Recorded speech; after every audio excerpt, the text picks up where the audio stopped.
much do you know about Uncle Teddy's, and being shot down? Because we never, as kids, we never heard much about it other than it happened. Well, Uncle Teddy told me, and he was a tail gunner in a B-17, and they were flying somewhere over Germany on a bombing run, and his B-17 took a direct anti-aircraft hit right in the center of the cockpit between the wings. Mm-hmm. The plane blew up. Everybody was killed, except for the tail gunner, who was Teddy, and there's a gun turret midshift. Right.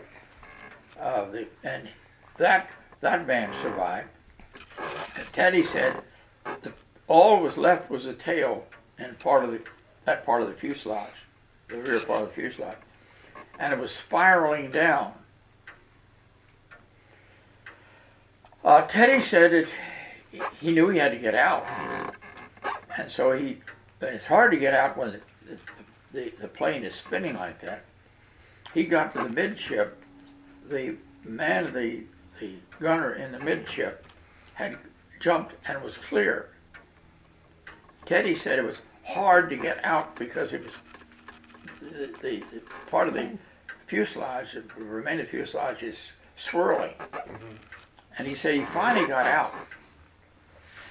And as he got out, he realized, after he jumped, that his parachute, instead of being on his back, was above him, held by straps to him, about 2 or 3 feet up.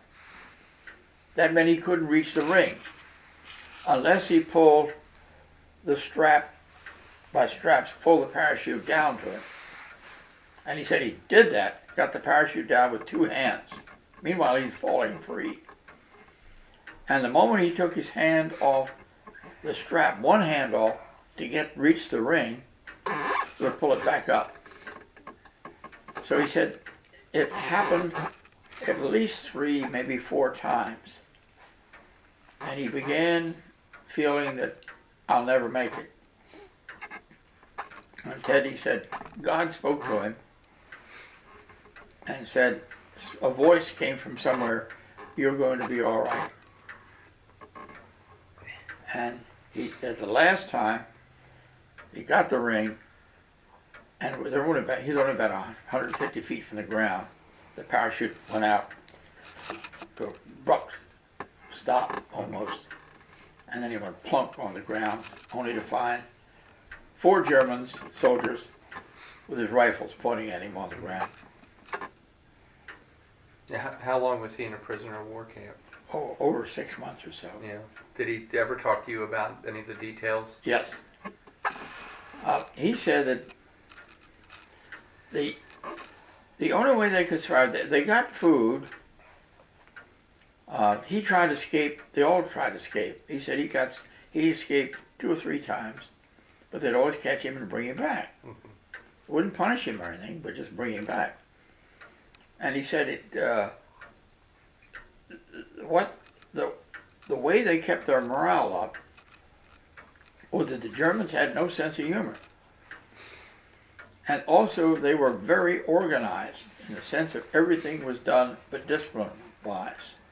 The colonel gave the orders to the major, and the major gave the orders to the captain, right on down to the corporal.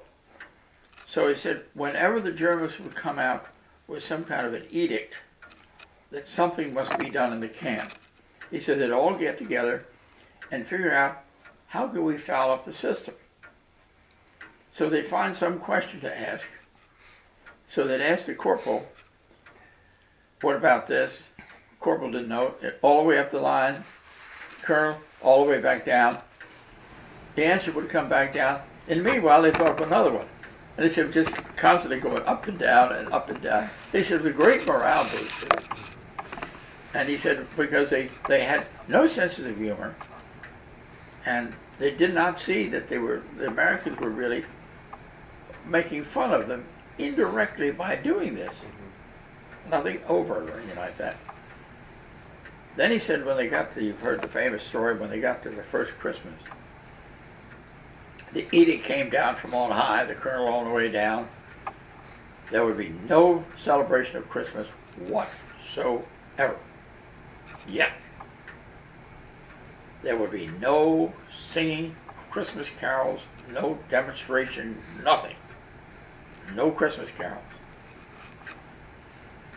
Well, they all got together and decided, well, they said you can't sing Christmas carols, but nobody said anything about humming Christmas carols.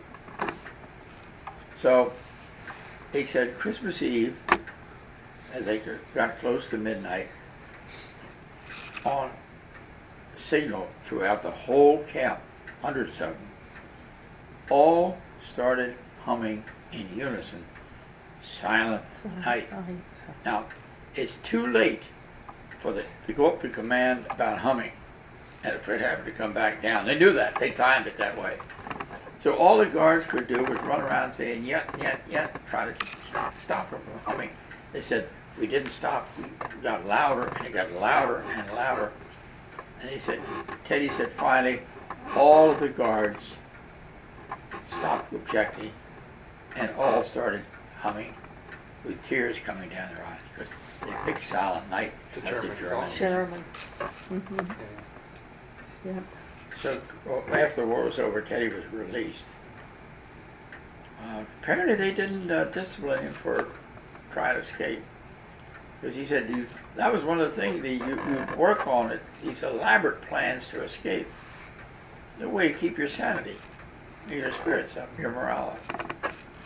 He said there wasn't many morale problem with the Americans. He said they had so much fun with the Germans, at the Germans' expense. Right. So he was released after VE Day. Yes. Wouldn't talk much about it, but of course. You knew with him, me. didn't you, Jack? Oh, yeah. Did he ever tell you the story? Any of it? No. Well, he was always so upbeat and positive and funny, and it's kind of hard to be Yeah, he was upbeat. always trying to be That. funny, telling you something Yeah. to laugh about. Can you imagine with his sense of humor, he and a bunch of other GIs concocting ways to confound the German system. On everything. I mean, no matter what they told him to do, they'd figure out, well, there's some wrinkle in here they didn't cover. How about this? And they said it went on and on and on. Simplest thing like throwing out garbage, everything would be a big deal, and they would always present this inquiry in a very serious way, so that it would go up the line and then come back down again.